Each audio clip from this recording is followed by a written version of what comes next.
আসসালামু আলাইকুম। আজ রাত 10:45 PM পর্তুগাল ভার্সেস ক্রোয়েশিয়ার ম্যাচটি সরাসরি লাইভ দেখার জন্য আপনাদেরকে যে কোনো অ্যাপ ডাউনলোড করতে হবে। তো সে কথা চিন্তা করে আমি আপনাদেরকে একটি ভালো অ্যাপসের সন্ধান দিয়ে যাচ্ছি। অ্যাপটি হচ্ছে স্পটিফাই জেড টিভি। অ্যাপটি ডাউনলোড করবেন যেভাবে সেটি আমি বিস্তারিত ভিডিও সহকারে আপনাদের সামনে উপস্থাপন করব। আর ভিডিও প্রথমে আমার গুগল ব্রাউজারে যাচ্ছি, সেখানে গিয়ে সার্চ করব SPORT জেড FYT।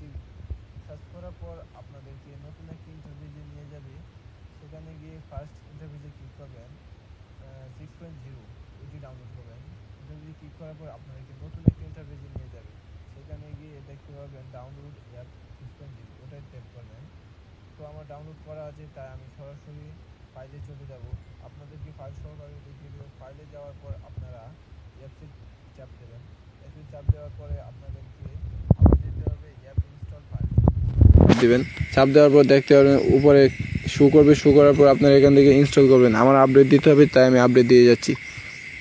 আপনারা কি করবেন, এখান থেকে আবার বের হবেন। বের হওয়ার পর আপনারা সরাসরি অ্যাপসে চলে যাবেন। অ্যাপসে গিয়ে ক্লিক করবেন। ক্লিক করলেই দেখতে পারবেন অনেকগুলো খেলা শো করছে। সেখানে আপনাকে পর্তুগাল ভার্সেস ক্রোয়েশিয়ার ম্যাচটি ক্লিক করবেন। ক্লিক করলে